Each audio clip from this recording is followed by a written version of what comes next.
Hey, hi, how are you? I know it's been a while and I'm sorry, but I bet you lots of you in the safety and risk management world, in that realm, you constantly hear that we need to be doing due diligence. So there's just one thing left, a small matter of due diligence. Or somebody with their chest puffed out and feeling incredibly proud of themselves is busy pontificating that we're practicing due diligence.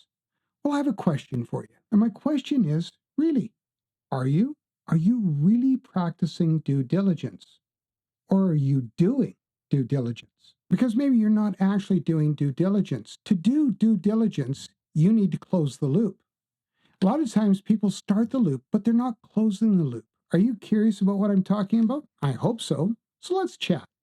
Now, first off, what is due diligence? And that's a good question. So here's a good definition. It's the care that a reasonable person takes to avoid harm to other persons or their property.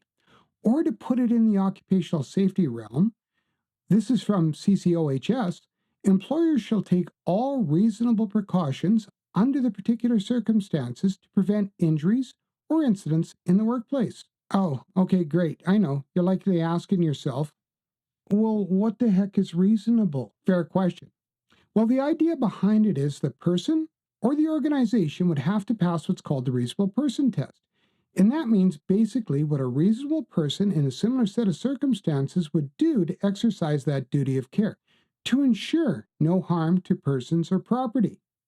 So I want you to do me a favor. Just picture in your mind's eye, picture this. Let's say that there's a row of 10 shops, 10 stores, and there's a sidewalk in front of them.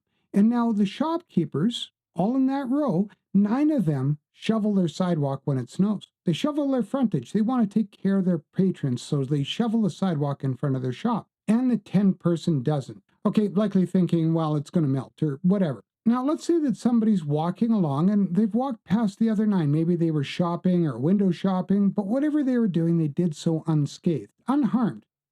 Just as they got to the 10th shop, you know, where the shopkeeper, for whatever reason, didn't shovel, well, this poor shopper slipped and fell. Now, obviously, the other 9 people did their due diligence. They exercised that reasonable level of care. The other person didn't. Now, I'm no lawyer. He's not a lawyer. No, not a lawyer. But I hasten to think, regardless of the footwear that the shopper was wearing, or their hands were full of shopping bags or whatnot, or they weren't paying attention, all of those things will likely be secondary to the fact that the shopkeeper was not exercising due diligence and outright failing that reasonable person test. I know. Why? Well, fine. But think about this. It's because the example of the other 9 being reasonable people, and reasonable people will take those precautions to ensure no harm comes to, well, their patrons in this case. And I know you're likely asking, what does that mean to us safety folks? And, well, during the course of the day, safety activities are always taking place, right? And I mean, there are inspections, incident investigations, hazard assessments, and so on. Maybe even they might be things like emergency response drills or tabletop exercises, what have you. Things like that. But let's not leave out those other proactive safety functions like health and safety committee meetings or toolbox talks or project kickoff meetings. Whatever you're doing, here's the question I have to ask you.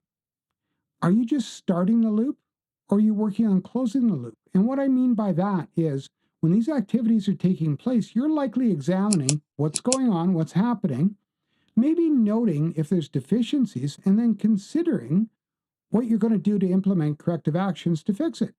And if you are, well, good for you. Well done. That's what you're supposed to do. However, are you ensuring those corrective actions are documented properly? What I mean by documenting, are you following the 3D rule? The first D being dated, in order to track and confirm those actions from start to finish.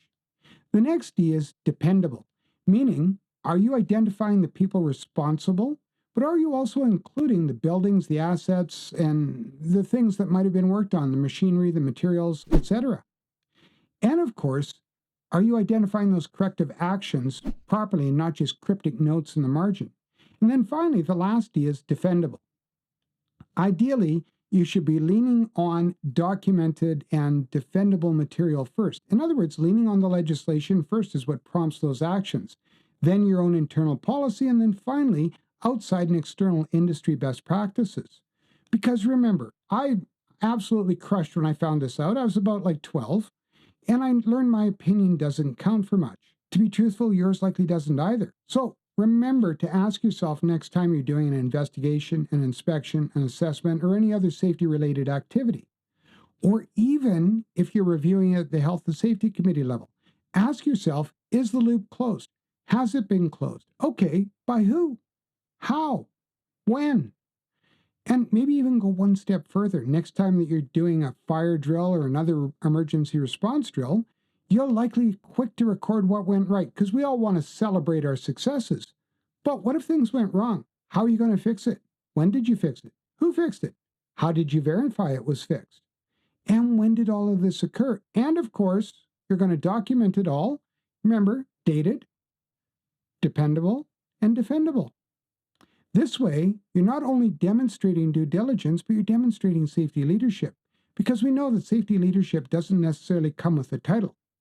But it's obvious to everybody around that's watching that when folks are doing the right thing at the right time because it's the right thing to do, well, that's safety leadership.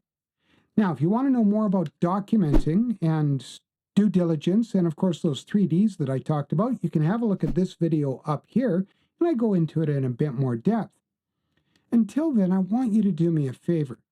Be that safety leader. Do the right thing regardless of who's watching. And yes, of course, you might have to document it. Okay? Take care. Bye for now. And I promise I'll see you on the next one again soon.